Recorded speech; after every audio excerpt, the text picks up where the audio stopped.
सज्जनों, जो जीव काल ग्रसित हैं, संसार बाधा से अप्लावित हैं, जिनमें मानो आकंठ मग्न हो चुके, ऐसे जीवों के कल्याण के लिए भगवान सुखदेव जी ने विचार किया और उन्होंने कलि प्रायण जीवन के उद्धार के लिए श्रीमद् भागवत गाथा का गान किया। काल के ग्रास बने हुए जीव, बनते हुए जीव, काल फंदे में फंसे हुए जीव का यदि कभी कल्याण होगा तो हरि कथा से। बिनु सत्संग न हरि कथा, तेहि बिन मोह न भाग, मोह गए बिनु राम पद, होहि न दृढ़ अनुराग। बिना सत्संग जीवन में धारण किए, बिना भगवान की कथामृत लीलामृत नामामृत का पान किए जीव अपने कल्याण को संभाल नहीं सकता। भगवान सुखदेव दया करके जीवों पर में करुणा करके श्रीमद् भागवत गाथा का गान किए। भगवान व्यास जी ने कहा, ए तस्माद् अपरम किंचिन मनः शुद्धि न विद्यते, जन्मांतरे भवेत् पुण्यम तदा भागवतम लभेत। ए तस्माद् अपरम किंचन मनः शुद्धि न विद्यते। सज्जनों, भागवत जैसे पावन ग्रंथ, भगवान की कथा जैसे साधन, इतना पवित्र जल आपको कहीं नहीं प्राप्त होगा। आपको ध्यान हो, जहाँ धूल मिट्टी को बहाना मिटाना होता है तो वहाँ पानी की जरूरत पड़ जाती है। हम लोग घर की सफाई करते हैं, झाड़ू लगवाते हैं, पोछे भी लगवाते हैं, इसके बाद भी घर का कचरा पूरे तौर पर निकलता नहीं है। झाड़ू से कचरे कोने कोने का निकलता नहीं, पोछे से कोने कोने का कचरा निकलता नहीं। जब मोटर चला करके वो प्लास्टिक वाले पाइप का फुहारा करते हैं तो अलमारी के नीचे वाला, सोफा के नीचे वाला, जहाँ झाड़ू का जाना संभव नहीं, जहाँ पोछे लगना संभव नहीं, महीनों नहीं सालों का कचरा निकल करके पानी के साथ बहकर नालियों में चला जाता है। बोलो भक्त वत्सल भगवान की जय। ऐसे धार्मिक जितने साधन हैं वो झाड़ू और पोछा का इंतजाम है, पर भगवान की कथा वो मोटर का पानी है। कोने कोने में छिपे हुए अंतःकरण के विकारों को एक साथ बहाव करके नाली में डाल देगा, अंतःकरण निर्मल हो जाएगा, शुद्ध और पवित्र हो जाएगा। इसलिए जब कभी जीवन के कोने कोने का कचरा निकालने का अभिष्ट बन जाए, मन को पूर्णतः पवित्र करने का मन मरे, तो क्यों नहीं इस जल का आश्रय लिया जाए। बाबा तुलसी जी ने भगवान वशिष्ठ जी के मुखारविंद से इन्हीं बातों को दोहराया है। कथा जल है, कथा जल है, वहाँ जल का प्रूफ दिया। प्रेम भगति जल बिन रघुराई, अभियंतर मल कबहु की जाई। प्रेम भगति जल बिन रघुराई। प्रेमा भक्ति जब तक जीवन में ना आवे, भगवान के लीलामृत कथामृत नामामृत का जीव पाम ना करे, तब तक अभियंतर का सर्वथा मैल निवारण नहीं होता। ये काई आज का नहीं है, जन्म जन्मांतर का है। मल विक्षेप आवरण ऐसे परत दर परत चिपके हुए हैं, जब तक कथा जल ना आवे तब तक इसका शोधन नहीं होता। कहा जन्मांतरे भवेत पुण्यम तदा भागवतम लभेत। श्रीमद् भागवत जी की गाथा वैसे तो सहज ही है, हम लोग आए हैं, चर्चा हुई, कथा होने लगी, पर इसमें इतना सहज भाव भागवतकार ने नहीं माना। उन्होंने कहा नहीं नहीं, आपने बुलाया, हम आए, आपने सोचा हो गई, ऐसा कुछ नहीं है। जन्मांतरे भवेत पुण्यम तदा भागवतम लभेत।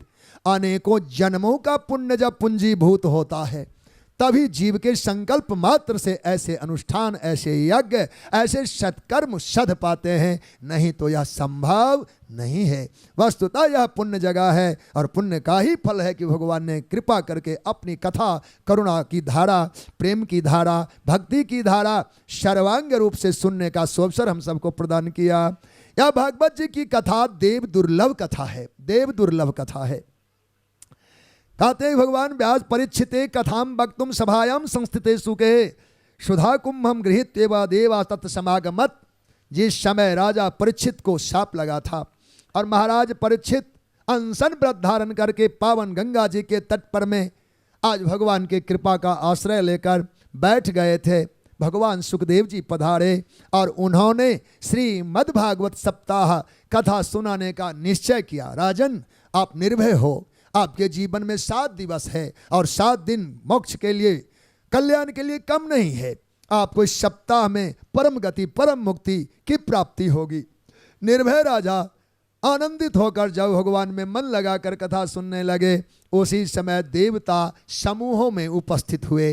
देवराज इंद्र ने स्वर्ग से अमृत का कलश ला करके भगवान श्री सुखदेव जी के चरणों में अर्पण किया, और ऐसे अर्पण नहीं किया कहते हुए, बोलकर कहा क्या, कथा सुधाम प्रयच्छस्व गृहीत्वेव सुधामिमाम। महाराज आपकी जो कथामृत है हमको दीजिए प्रयच्छस्व, और गृहीत्वेव सुधामिमाम। इस भागवत जी की कथा के बदले में मैं जो स्वर्ग से अमृत लाया हूं, इसे स्वीकार करिए, इसे स्वीकार करिए। आप हमें कथामृत दीजिए, और यह जो स्वर्ग के अमृत हम लोगों ने कलश भर करके लाया, इसे स्वीकार करिए। गृहीत्वेव, इसे स्वीकार करिए। भगवान को बड़ा झटका लगा। यहाँ कितने लोग प्रणाम करके गए, कौन देखा, कौन आए, कौन गए, क्या चढ़ाया, क्या करिया, कोई तुलसी, कोई फूल, कोई भाव, कोई श्रद्धा, कोई बताया तो नहीं, महाराज ये माला हम चढ़ा रहे हैं, स्वीकार करिए। तो सुखदेव भगवान को लगा कि ये देवता बड़े गजब हैं, आते ही हमको मटका पकड़ाते हैं। महाराज ये अमृत का कलश है, स्वीकार करिए, और कथा दीजिए। कथा देने की वस्तु है क्या? कोई वस्तु हो तो हाथ में पधरावे। कथा तो श्रद्धा के पात्र में भर भर कर पीने की पदार्थ है, ऐसा तरल द्रव्य है। तो इन्होंने सुनने की बात ना करके कहा प्रयच्छस्व, हमें दीजिए, कथा देने की वस्तु है। दुख तो हुआ। फिर देवताओं ने गलती दोहरा दी। बात यहीं रोक लेते तो शायद मन बना लेते, चलो आए हो तो सुन लो। लेकिन देवताओं ने एक शब्द का प्रयोग किया जिसको आप लोग प्रयोग करते हैं, एवं विनिमय जाते, एवं विनिमय जाते सुधाराज्ञा प्रपीयताम। विनिमय व्यापार के लिए प्रयोग होता है, विनिमय शब्द व्यापार में है, लेन देन का कार्य विनिमय कहलाता है।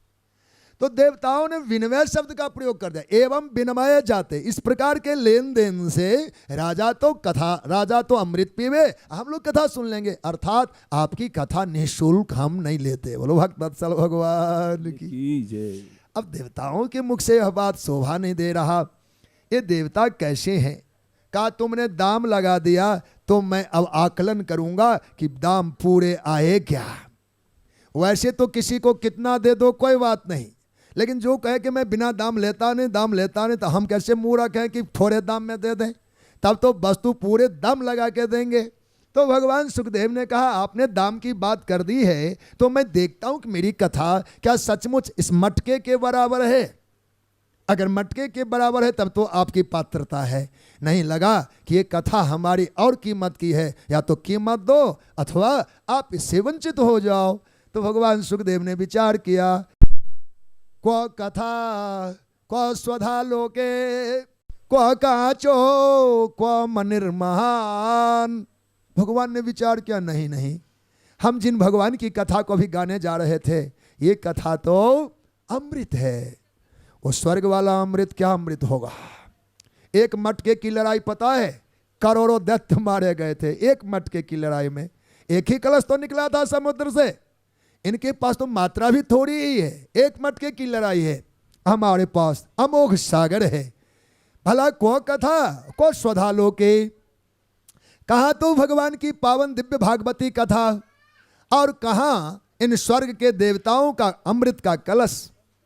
तुलना देखिए, को कांचो को मनिर्महान। आप बताइए बहुमूल्य मणि और कांच के टुकड़े कभी एक तराजू पर चढ़ाया जाएगा क्या?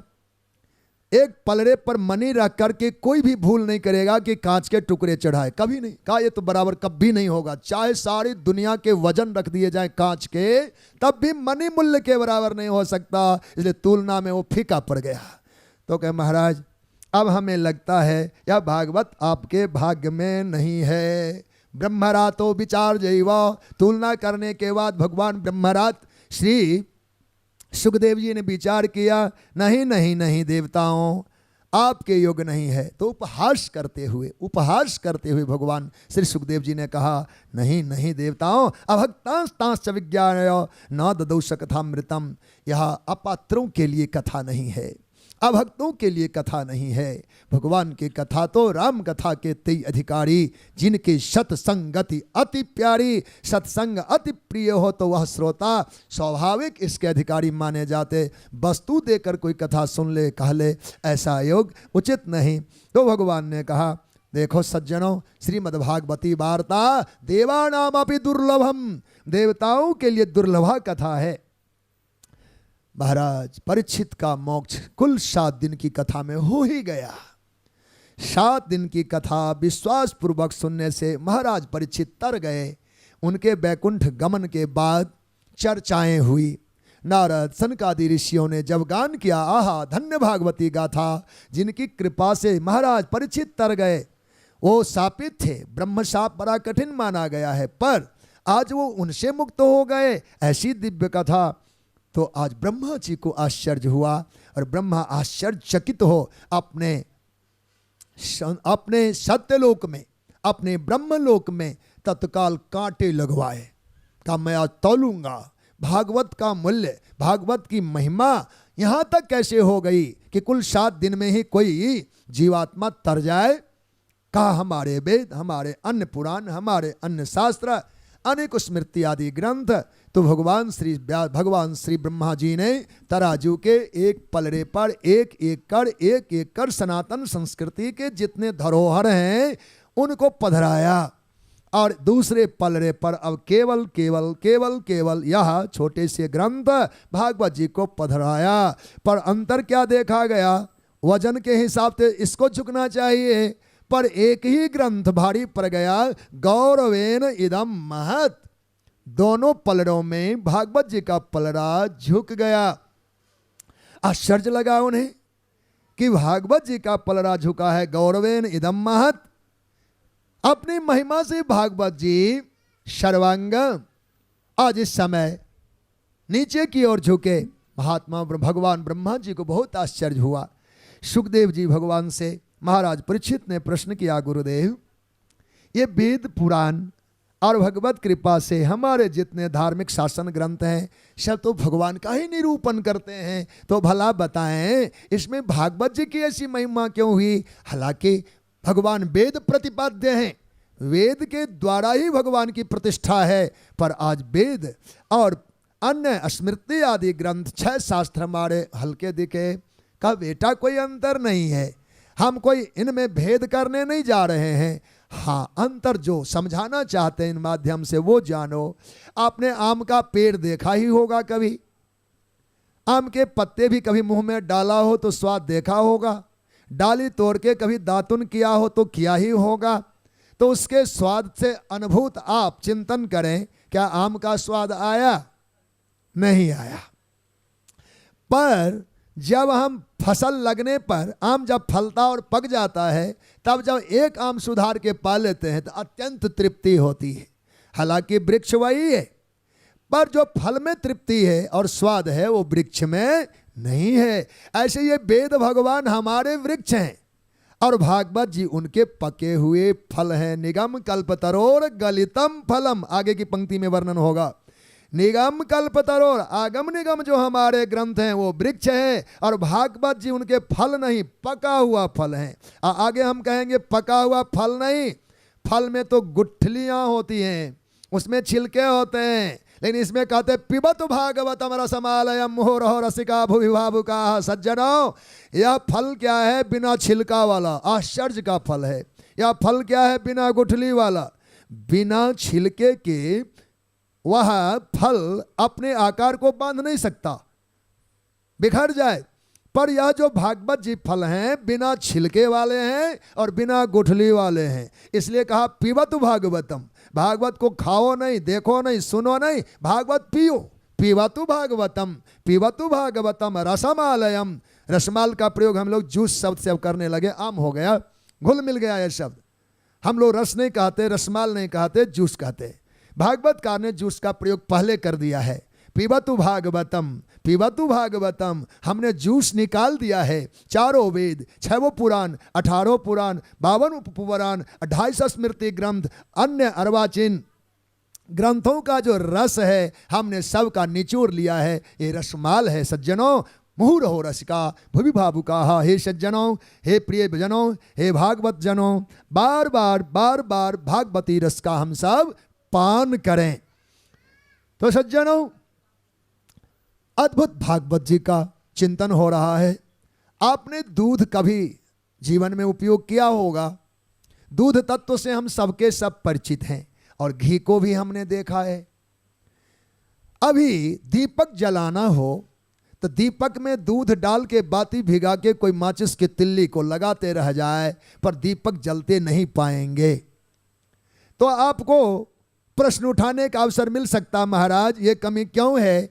चूंकि घी तो दूध से ही निकला है, तो दूध से बाती जल जाता है पर दूध घी से बाती जल जाता है पर दूध से नहीं।